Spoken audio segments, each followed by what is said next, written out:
Hello friends, તમુસ kitchen and vlog પર તમારું સ્વાગત છે। માર્કેટમાં અત્યારે એકદમ સરસ ફ્રેશ અને તાજી મેથી આવે છે અને આ મેથીને જોયા પછી એમાંથી કશું ટેસ્ટી બનાવવાનું મન ચોક્કસથી થાય। તો આજે હું તમારી સાથે મેથીની એકદમ ટેસ્ટી અને નવી રેસીપી શેર કરું છું। ચોક્કસથી તમને આ રેસીપી ખૂબ જ પસંદ આવશે। સૌથી પહેલા આપણે અહીંયા એકદમ ફ્રેશ હોય એવી મેથી લઈશું અને જરૂરિયાત મુજબની મેથીના પાનને ચૂંટી લઈશું। જુઓ, આ રીતે આપણે માત્ર એકલા પાન જ લેવાના છે, એની ડાળખીઓ કૂણી હોય તો પણ નહીં લઈએ। હવે આ પાનને આપણે એકદમ ઝીણા ઝીણા સમારી લઈશું। જુઓ, આ રીતે। મિત્રો, મેથીના તો અનેક ફાયદા છે। પાચન સુધારે છે, સ્કિનને સારી બનાવે છે, વાળનો ગ્રોથ પણ વધારે છે। આમ સ્વાસ્થ્ય માટે મેથી ખૂબ જ લાભદાયી છે। જુઓ, અહીંયા મેથીને આપણે એકદમ ઝીણી ઝીણી બારીક સમારી લીધી છે।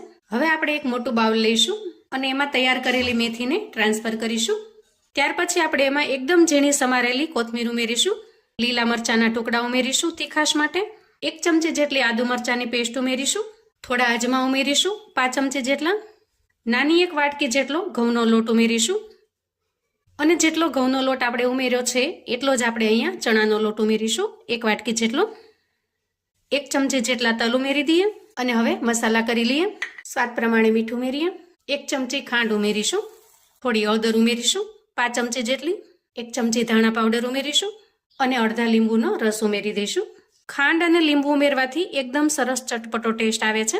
હવે મસાલા કર્યા પછી 2 થી 3 વસ્તુ એવી ઉમેરીશું જેનાથી રેસીપી ખૂબ જ સરસ અને ટેસ્ટી બનશે।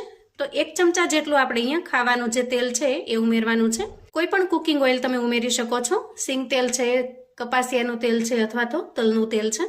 અને 2 ચમચી રવો ઉમેરીશું, જે એકદમ ઝીણી સૂજી આવે છે એ ઉમેરવાની છે। જો તમારે સૂજી કે રવો ન ઉમેરવો હોય તો તમારે ચણાનો લોટ અને ઘઉંનો લોટ એ થોડો કરકરો લેવાનો છે, પણ જો સિમ્પલ આપણે જે ઘરમાં વાપરીએ છીએ એ જ ચણાનો લોટ ને ઘઉંનો લોટ તમે ઉપયોગમાં લેતા હો તો તમારે થોડો રવો ઉમેરી દેવાનો, એનાથી એકદમ સરસ ફરસા બનશે। તો મિત્રો, તમે દૂધીના, ભાતના કે પછી મેથીના અલગ અલગ રીતના મુઠિયા ઘણા ખાધા હશે, પણ આજના આ મુઠિયાની રેસીપી એકદમ અલગ છે। અહીંયા બધા જ વસ્તુને આપણે ખૂબ સરસ રીતે મિક્સ કરી લેવાની છે। હવે આપણે આમાં ઉમેરીશું અડધી ચમચી જેટલો ખાવાનો મીઠો સોડા, જેનાથી મુઠિયા એકદમ સરસ સોફ્ટ બને છે।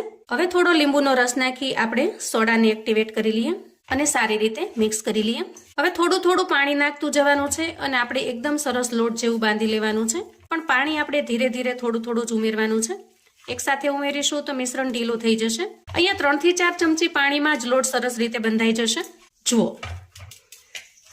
આ રીતે એકદમ સરસ લોટ બાંધીને તૈયાર કરી લેવાનો। હવે થોડી વાર ઢાંકીને રેસ્ટ થવા દેશું, જેથી અંદર ઉમેરેલી જે સૂજી છે એ સરસ રીતે ફૂલી જાય। લોટ થોડી વાર રેસ્ટ થાય છે ત્યાં સુધીમાં આપણે આજના મુઠિયા માટે એકદમ ટેસ્ટી એવી ગ્રીન ચટણી બનાવી લઈશું। તો એના માટે સૌથી પહેલા કોથમીર લઈશું, આદુના 1 નાના ટુકડાને સમારીને ઉમેરી દઈએ, થોડું લીલું મરચું ઉમેરી દઈએ અને 2 ચમચી જેટલું દહીં ઉમેરી દઈએ। 1 નાની વાટકી જેટલા ગાંઠિયા ઉમેરીશું। તમે અહીંયા દાળિયાનો ઉપયોગ પણ કરી શકો છો અથવા તો શિંગદાણાનો પણ ઉપયોગ કરી શકો છો। હવે ઉમેરીશું સ્વાદ પ્રમાણે મીઠું, અડધી ચમચી જેટલી ખાંડ ઉમેરીશું, એનાથી ખૂબ જ સરસ ચટપટો ખાટો મીઠો ટેસ્ટ આવશે। પણ જો તમે ખાંડ ન નાખવા માંગતા હો તો સ્કીપ પણ કરી શકો છો। અને ત્યાર પછી થોડો લીંબુનો રસ ઉમેરીશું। દહીંની ખટાશ અને થોડી લીંબુની ખટાશ પડવાથી ચટણી વધારે ટેસ્ટી લાગે છે। હવે ઢાંકણ ઢાંકીશું અને એકદમ સરસ રીતે પીસી લઈશું। જુઓ, એકદમ સરસ એવી ગ્રીન ચટણી બનીને તૈયાર છે। આપણે અહીંયા ચટણીને થોડી ઘાટી રાખી છે, એકદમ પતલી નથી બનાવી, કેમ કે મુઠિયા સાથે આ ચટણીનો ટેસ્ટ ખૂબ જ સરસ લાગશે। હવે ચટણીને સાઈડ પર મૂકીશું અને મિશ્રણને ચેક કરી લઈએ।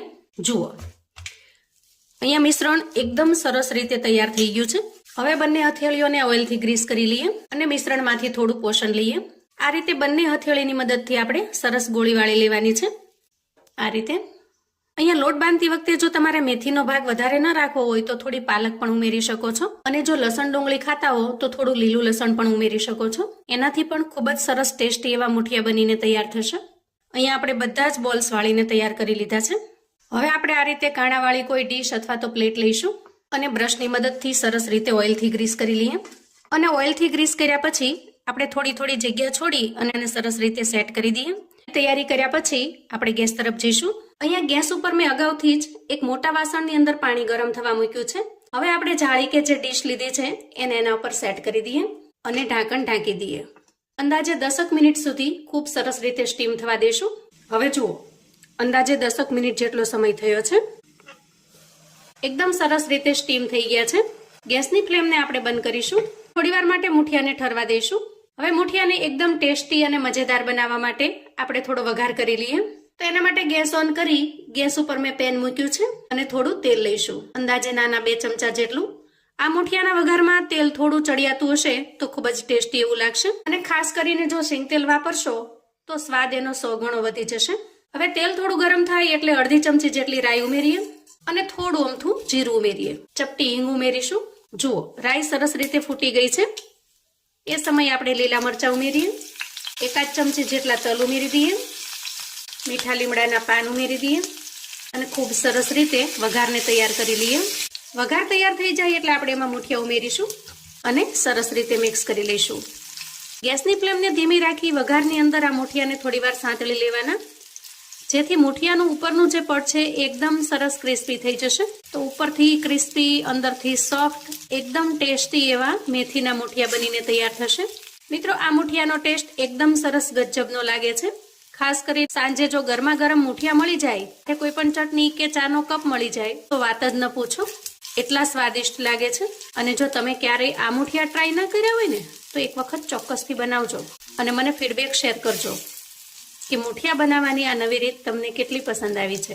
હવે જુઓ, અહીંયા મુઠિયા એકદમ સરસ ક્રિસ્પી પણ થઈ ગયા છે અને વઘાર છે એના ઉપર સરસ રીતે મિક્સ પણ થઈ ગયો છે. અહીંયા ગેસની ફ્લેમને બંધ કરીશું અને તૈયાર થયેલા મુઠિયાને સર્વ કરી લેશું. ઘરમાં બધા એકની એક વસ્તુ ખાઈને હંમેશા કંટાળી જાય છે અને કશું અલગ નવું ખાવા માટેની ડિમાન્ડ કરતા હોય છે. તો તમે પણ જો એકના એક મુઠિયા ખાઈને કંટાળી ગયા હો તો આ નવા મુઠિયા એક વખત ચોક્કસથી ટ્રાય કરજો. ખૂબ જ સ્વાદિષ્ટ લાગે છે અને તમને પસંદ પણ આવશે. એકદમ સોફ્ટ, પોચા રૂ જેવા બને છે અને મોઢામાં મૂકતા જ પીગળી જાય એવા ટેસ્ટી પણ બને છે. આપણે આજે બનાવેલી ગ્રીન ચટણી સાથેનું એનું કોમ્બિનેશન એકદમ સરસ જોરદાર લાગે છે. બિલકુલ ડચુરો ન વળે એવા સરસ સોફ્ટ અને ટેસ્ટી બને છે. તો આવું અવનવું જાણવા માટે અને મને સપોર્ટ કરવા માટે ચેનલ પર જો તમે નવા છો તો પ્લીઝ ચેનલને સબસ્ક્રાઇબ કરો. વિડીયો ગમે તો લાઈક અને શેર કરો. તમારા સગા સંબંધી મિત્રોને પણ આપણી આજની એકદમ ટેસ્ટી એવા મુઠિયાની રેસિપી ચોક્કસથી મોકલી આપજો, જેથી એ લોકો બનાવીને તૈયાર કરી શકે, એન્જોય કરી શકે અને એના પરિવારને પીરસી શકે. કોમેન્ટમાં મને ચોક્કસથી જણાવજો મિત્રો કે આજની આ મુઠિયાની રેસિપી તમને કેવી લાગી છે. ફરી મળીશું એક નવી રેસિપી સાથે. ત્યાં સુધી આવજો મિત્રો.